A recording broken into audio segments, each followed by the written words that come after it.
You are officially live on air. Hello, everyone, and welcome to another great webinar brought to you by the Education Department of the Wildlife Conservation Society. And a big shout out to Mrs. Chaybeck's class from Allendale, Columbia Elementary School. Hi! So today, we're going to talk about the Wildlife Conservation Society and what they do in our local waters. The Wildlife Conservation Society not only runs the New York City zoos and aquariums, but also works globally to save wildlife and wild places and those in our backyard. So today we're located in our backyard of the Bronx Zoo at 182nd Street in River Park on the banks of the Bronx River. We're going to hang out today talk about the American eels with our researcher, Jake Lebel from the New York Seascape program. I do want to remind you that we are definitely taking questions and answers, so please look for the Q&A app on the left-hand side of your screen or on top of your screen, or use the hashtag WCS So, without further ado, Jake Lebel. All right, thank you, Cheryl. Hi, guys. I'm Jake Lebel. I'm a researcher with the Wildlife Conservation Society's New York Seascape program. The New York Seascape program started in 2010, and it was meant to create a program that does field research in the New York area in the ocean and freshwater that we have right here around New York City and Long Island. And one of the research programs that we have going on is on American eels. So American eels are amazing little creatures. They're born way, way out in the ocean, which is actually not that far from here. It's only about, I don't know, 10 miles down that way. But to get here, they have to swim about 1,200 miles from the Sargasso Sea out in the middle of the Atlantic Ocean. And when they get here, they want to try and swim as far upstream as they can to get to their ideal developmental habitat. But a lot of times when they get to rivers in the Northeast, they have a little bit of a problem. And that's dams. I'm going to have Kelsey swing the camera around, and you're going to see the first dam on the Bronx River is the 182nd Street Dam. It is pretty big. It is about 14 feet tall, and for a little eel that's only about 2 or 3 inches long, that's really tough to get over. So we are looking at how all the dams on the Bronx River affect the upstream migration of these very small glass eels and elvers. And so to do that, we have these devices called eel mops, which maybe you can see down here in the water. You'll see it very soon. It basically acts as a temporary refuge for eels as they're migrating upstream. They like to swim at night to try and stay away from predators. So during the day, they like to hunker down and hide until it gets dark and they can continue trying to swim upstream. So I'm going to go down. I'm going to get in the water, and we're going to pull these things up and see if we caught any.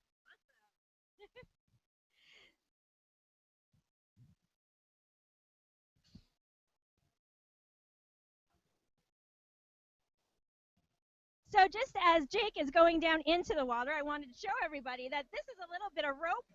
That is what the eel mops are made out of, and it's shredded to look like this. So when it's put into the water, the little eels and other creatures have somewhere to hide.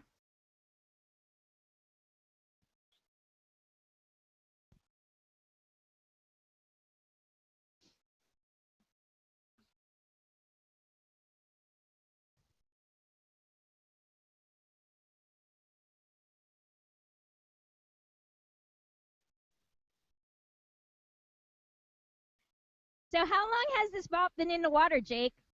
So we put these mops out around the middle of March. So it's been out here for about a month. We check them twice a week. So yeah, we checked them yesterday, and we did catch a couple of eels yesterday. So hopefully we'll find some more.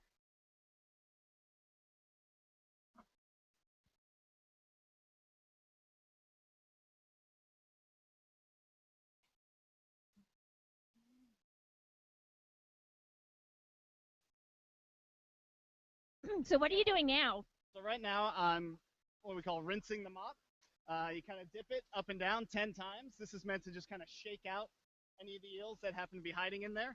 And we will do that 3 sets of 10 times each.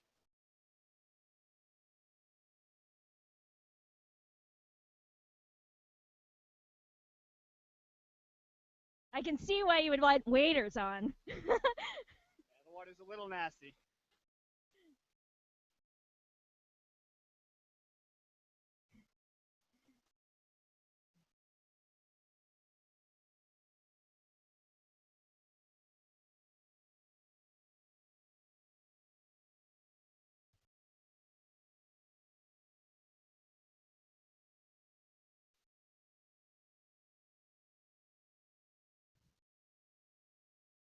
All right, so once we're done rinsing, now we're just going to pour it out through this little bucket that's got some regular window screen spread over it, and that'll act as a filter. So any eels or anything else that's in there will just kind of sit on top of the screen.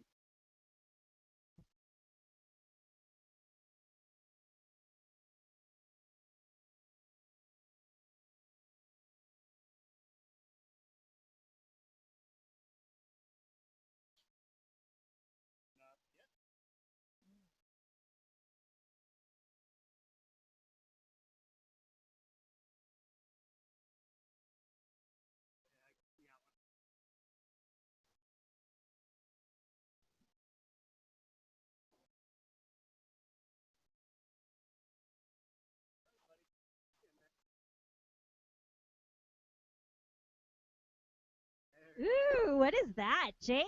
So this is an elver. He's a little hard to see. Here, I'm going to bring him closer up to the camera. All right.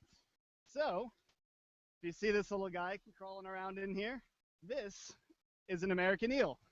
He doesn't look like much right now, but believe it or not, in, I don't know, 10, 15, 20 years, this guy can grow up to be over 3 feet long. Oh my goodness, where did they come from? So this guy was born out in the Sargasso Sea in the middle of the Atlantic Ocean. He looks very adorable right now, and he is. It looks like it's possible that he could have come up this year, very early this year, and just been in the river for a little while.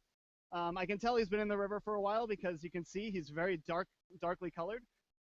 If he was younger, he actually would have been transparent. It's what we call a glass eel. Here, I'm going to put him in the water so he doesn't get too dried out. Yeah, so this guy, he may have come in very, very early this year and just been hanging out farther downstream. They usually wait until the water warms up a little bit before they start swimming upstream. So while they're hanging out down there, they sometimes have time to transform, which it looks like this guy has. Do they normally stay this size?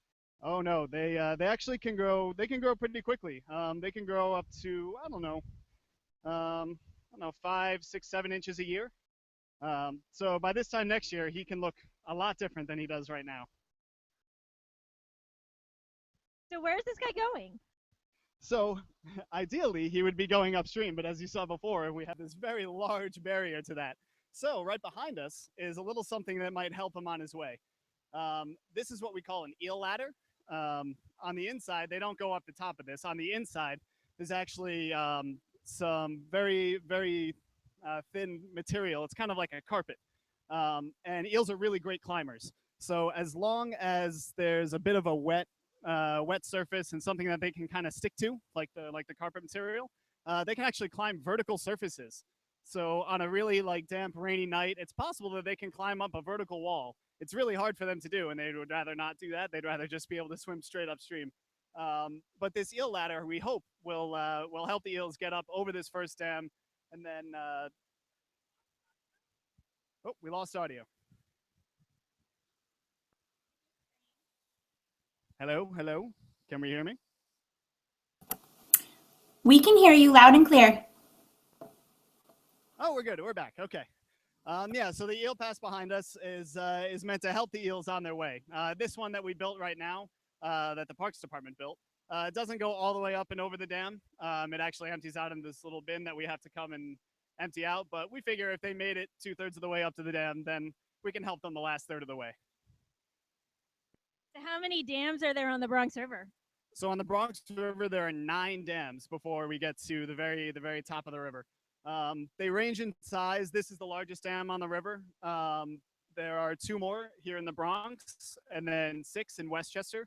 The 2 in the Bronx are still fairly large. There's one right on Bronx Zoo property that's about 10 feet high.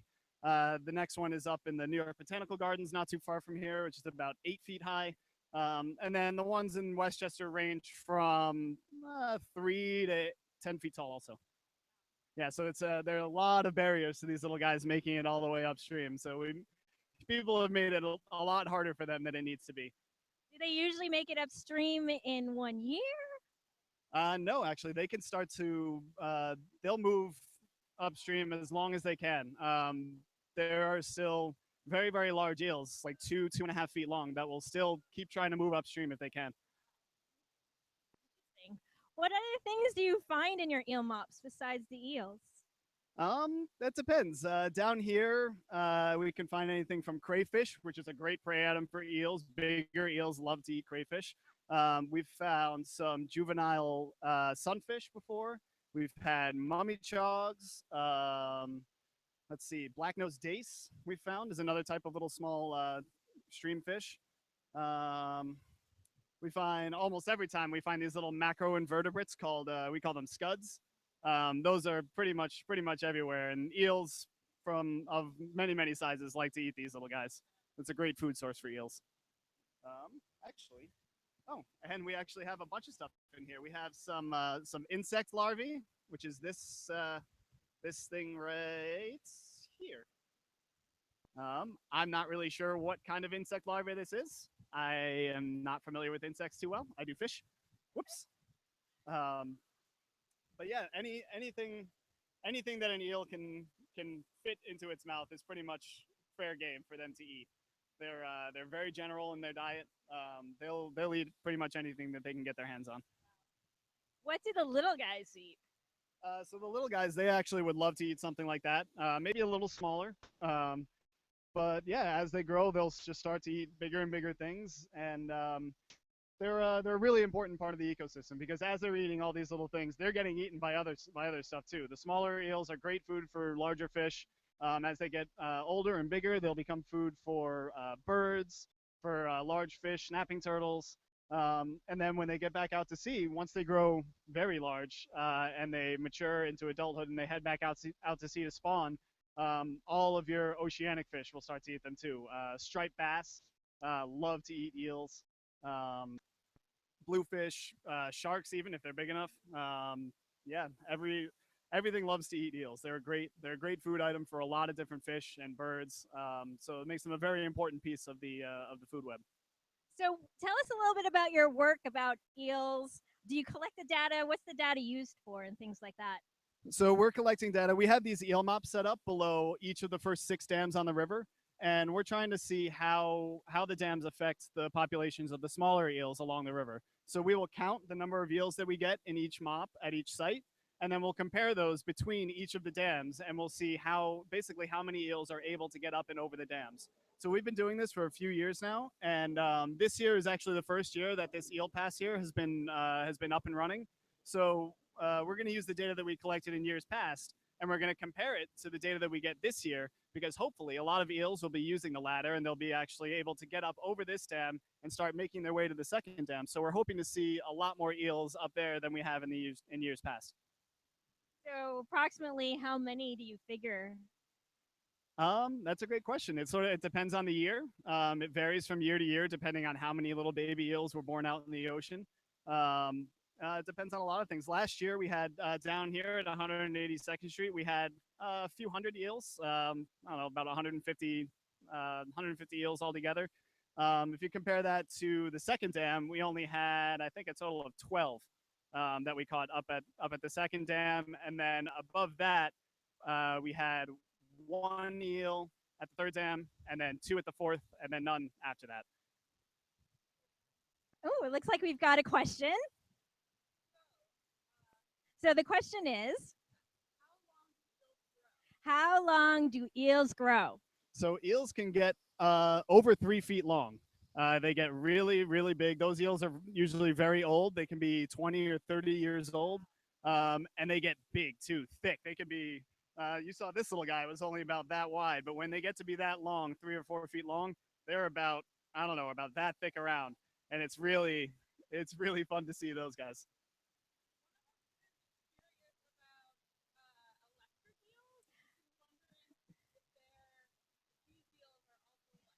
So the question was, one of the students that's watching us online is curious about electric eels, and she's wondering if the American eels are electric. So interestingly, electric eels are not actually eels. They're in a completely different family of fish altogether.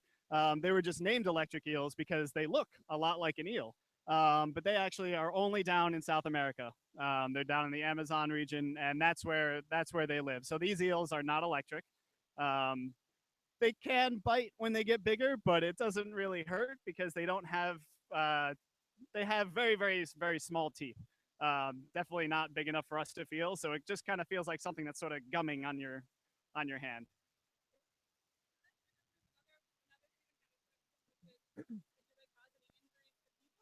So the question was, do the eels cause any injury to people? Also, I saw that one coming. No, no, eels cannot hurt people. They don't. Their teeth aren't big enough. They won't. They usually don't bite. The only time they get bitten is if when we've been handling them and they're just really unhappy with being there. And it's only happened to me once. So, but no, and even if it does, it's not going to hurt.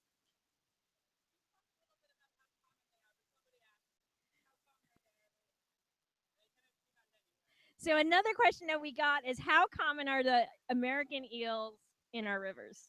So historically, eels they accounted for the most biomass, so basically the most amount of fish life in all of American river systems. Um, that is probably not true anymore because they've experienced such declines in their population. So much so that they were actually nominated for inclusion on the endangered species list twice. Both times, unfortunately, they were rejected. Um, the government basically found that populations are stable right now. They're very low compared to what they used to be, but stable enough that they don't warrant inclusion on the endangered species list. That being said, they are still fairly common in most river systems. You can find them any river that in some way, shape, or form connects to the ocean. You'll find an eel there. So eels are actually present as far inland as I think Indiana, Kentucky, Tennessee. Yeah, there are American eels that make their way up there. It takes them a very long time to get there, but they are found as far inland as the Midwestern states. And one more question.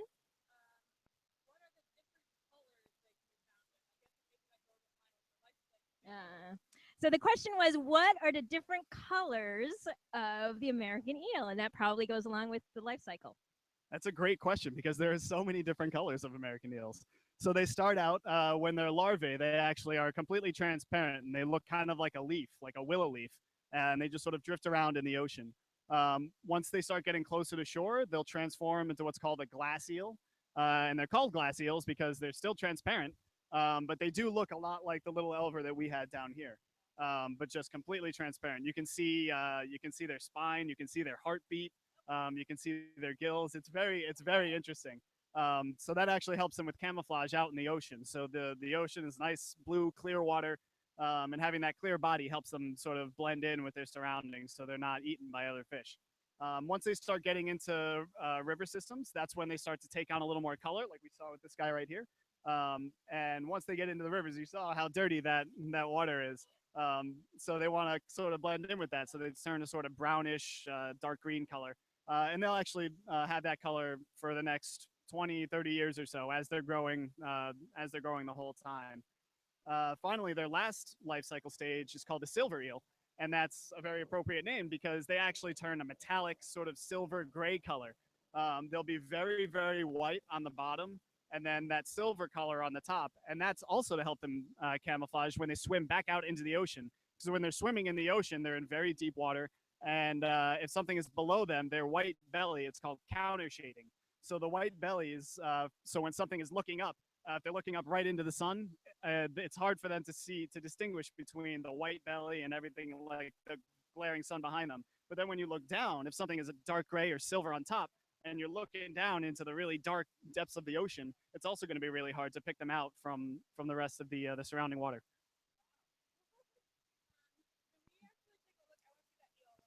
Oh, sure. So let's take a look at this eel again. Let's see if I can get them forward for you there. I'll try and put it down on the ground. Okay, sure. So normally, do you find one eel at a time? It depends. Early on in the season, it's usually one, two at a time. As we get farther into the spring and summer here, as the water starts to warm up, the weather gets nicer, we can get down here. I've gotten 20, 30 eels at a time between the three mops. So that means that there's some sort of migration season, right? Oh yes, they. It's one of the most incredible migrations in the entire animal kingdom. They start off as these tiny, tiny little larvae, and they drift in the ocean for thousands of miles. And that distance alone, if you want to compare it to what it would be like for a person to take that sort of trip, it would be like if we were to walk around the entire diameter circumference of the Earth a little over 7 times.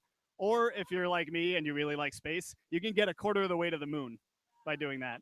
And that's only the first time they do it. So the tiny little glass eels will do it when they're swimming up into the streams, and then they have to do it again when they get older and they're silver eels and they're going back out to the ocean to spawn. So they'll actually make that journey twice in their life.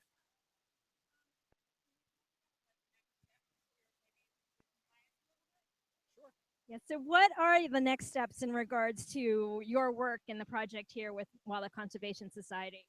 So these eel mops, they're really, really easy to make. That you can use pretty normal everyday objects that you can find fairly easily, very cheap. And like I said, eels are sort of everywhere. So as long as you have access to a river or a stream that connects to the ocean, you're probably going to be able to find eels. So what we want to do is we want to expand this project to include all sorts of rivers and streams out across Long Island, across New York City.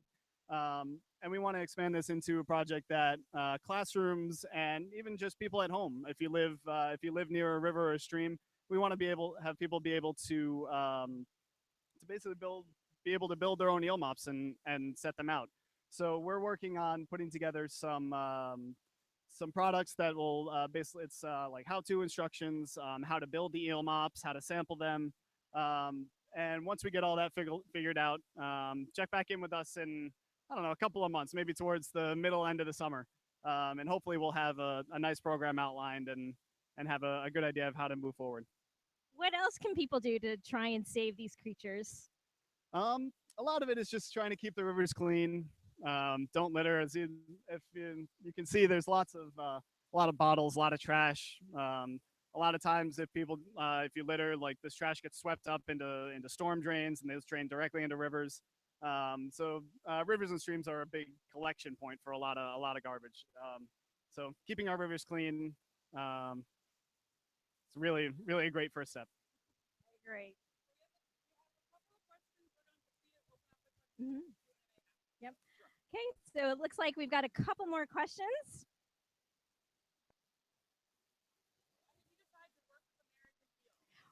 Why did you decide to work with American eels? Well, that's an interesting question. I actually started as a shark researcher with the New York Seascape program. I still do research on sharks in the summer.